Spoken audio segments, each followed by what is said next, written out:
आज शिक्षक दिवस के अवसर पर क्या कहना चाहेंगे?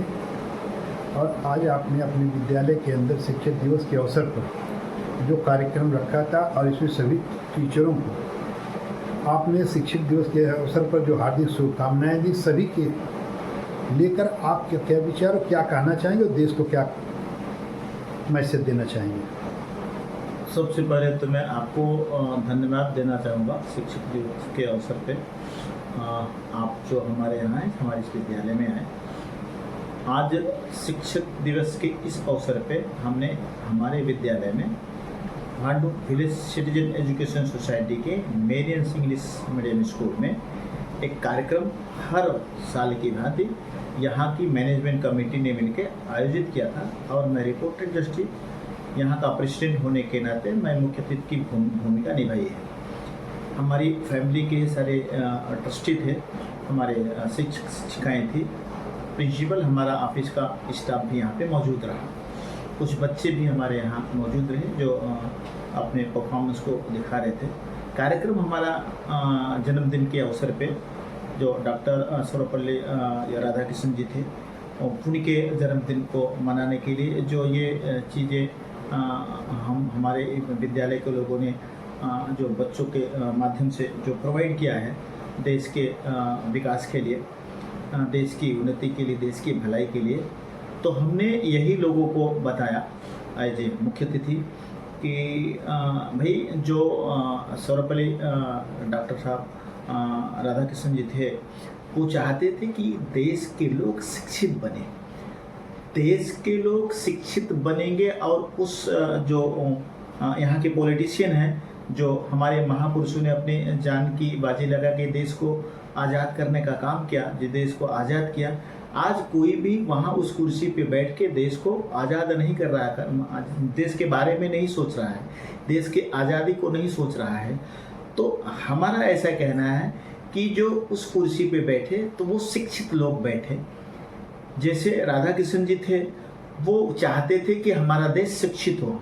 अगर हमारा देश शिक्षित होगा, शिक्षा का विकास होगा तो देश का विकास होगा, देश फिर से गुलाम नहीं होगा। तो हमारी भी सोच, हम समाज विकास क्रांति पार्टी का राष्ट्रीय अध्यक्ष होने के नाते हम भी चाहते हैं अपने इस विद्यालय के माध्यम से हम भी यही चाहते हैं कि हमारा देश विकसित हो। यहाँ पे जो गंदी राजनीति हो रही है, जो गंदी पॉलिटिक्स होती है, उससे लोग परे होके कुछ सोचें। जो जाति धर्म के को लेके जो राजनीति करते हैं, वो राजनीति न होने पाए।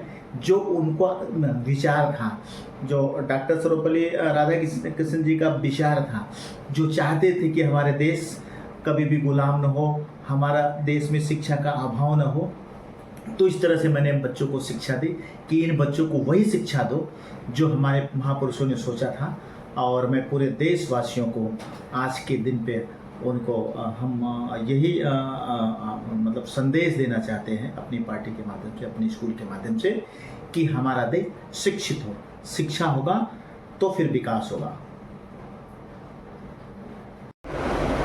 सोसाइटी के अंतर्गत मेरे इंग्लिश मीडियम स्कूल की कमेटी ने प्रिंसिपल का साथ देके जो ऑर्गेनाइज किया है इस फंक्शन का, टीचर्स डे का, मैं उनका आभारी हूँ, धन्यवाद देता हूँ। हमारे ऑफिस की भी स्टाफ ने सहयोग किया है यहाँ पे, मैं उनका भी आभारी हूँ, उनको धन्यवाद देता हूँ। हमारी फैमिली मेंबर्स ट्रस्टी जो है वो हमारे साथ बैठे हैं, उनका भी मैं आभारी और वो अध्यापिकाओं का, क्योंकि अध्यापक शायद नहीं है तो उनका आभारी हूँ, उनको धन्यवाद देता हूँ। हमारे जो मीडिया के जो गेस्ट दो गेस्ट हैं, राही जी और शुक्ला जी, उनका मैं आभारी, उनको धन्यवाद देता हूँ। हमारे साथी जो आए हुए हैं उनका भी तो मैं चाहता हूँ कि सब लोगों ने मिलकर इस सभा समझ लीजिए या ये जो ऑर्गेनाइज किया है इस सभा को जो उन्होंने किया है, इतनी मेहनत किया है। मुझे लगता है सुबह कार्यक्रम चल रहा है, बच्चों ने अपना परफॉर्मेंस दिखाया है। मैं देख नहीं पाया, लेकिन शायद मैं फोटोग्राफ के द्वारा देख पाऊँगा, मीडिया के द्वारा देख पाऊँगा, तो उनका भी मैं आभारी रहा हूँ। आज का दिन बहुत ही महत्वपूर्ण है। हम सुनना चाहते थे लोगों को कि डॉक्टर सर्वपल्ली राधाकृष्णन जी के धन्यवाद देते हुए इस विद्यालय के सारे अध्यापक अध्यापिका, भले अध्यापक नहीं है लेकिन कभी न कभी तो अध्यापक आएंगे, और हमारे ऑफिस के जो स्टाफ हैं, हमारे फैमिली जो इस विद्यालय की पुष्टि है, और हमारे मीडियाकर्मी सामने सभी का आभार और धन्यवाद प्रकट करते हुए हम अपनी वाणी को जय हिंद विराम देता हूँ। जय हिंद, जय भारत, जय Hind. Thank you so much, sir, for the beautiful speech. क्या नाम लिखा गया रजिस्टर में, पहले के लोग थे उसकी कदर नहीं करते थे, वो प्यार से उनको जो नाम रखा गया वो करवट देते थे। तो हिंदुस्तान को लोग इतना प्यार करते हैं, इसको तीन तीन नाम से बुलाते हैं। इसका कोई अंग्रेजी और इंग्लिश और उर्दू कोई शब्द नहीं होता है। तो जिसको मर्जी होती है तो इंडियन बुलाता है, जिसकी मर्जी होती है तो भारत बुलाता है, जिसकी मर्जी होती है हिंदुस्तान के नाम से बुलाता है। लेकिन बुलाता है, इसका मतलब है कि इसका इंग्लिश हिंदी और उर्दू का कोई मतलब नहीं है। जहाँ तक मैं जानता हूँ सबका मतलब ये होता है, नाम में कभी नहीं रखा है कि इंग्लिश में इसका अशोक सिंह मेरा नाम है तो इंग्लिश में क्या होगा, इसका कोई मतलब होता नहीं है। लेकिन इसमें भी कुछ लोगों ने राजनीति की है, आपको नहीं पता होगा, तो राजनीति होती रहती है कि आपने क्या रखा, ये नाम निकाला जाए। आज इसको पार्लियामेंट का सदस्य चुन के रखते हो तो फालतू चीजों पे ज्यादा ध्यान देते हैं। देश का विकास कैसे हो उसके ऊपर कभी किसी का ध्यान नहीं जाता है। इसलिए पॉलिटिशियन बनो, हमारा एक सब्जेक्ट भी है शायद राजनीति शास्त्र, हमारे इस 10वीं के पहले है कि नहीं मुझे नहीं पता। तो हाँ पॉलिटिकल साइंस है, एक राजनीति शास्त्र भी है, तो वो है। तो वो पढ़ाई इससे जाता है कि आपका देश बचेगा नहीं तो करोगे क्या, रहोगे कहाँ, गुलाम हो जाओगे तो सारी प्रॉपर्टी आपकी नहीं रह जाएगी।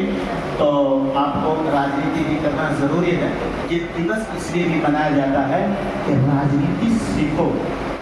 ये जो मनाया जाता है, मैं इसलिए इतिहास की बात की है कि ये जो मनाया जाता है आज का जन्मदिन जो पूरे देश में मनाया जा रहा है, तो सारे के सारे लोग मना रहे हैं। पॉलिटिशियन भी बहुत ज़्यादा मना रहे हैं, हर लोग मना रहे हैं, हर गांव के लोग मना रहे हैं। तो राजनीति भी सीखो। डॉक्टर सर्वपल्ली राधाकृष्णन जी ने कहा था राजनीति भी सीखो, क्योंकि राष्ट्रपति थे ना। अगर आप उनको मानते हो तो राजनीति भी आपको सीखनी पड़ेगी देश को बचाने के लिए।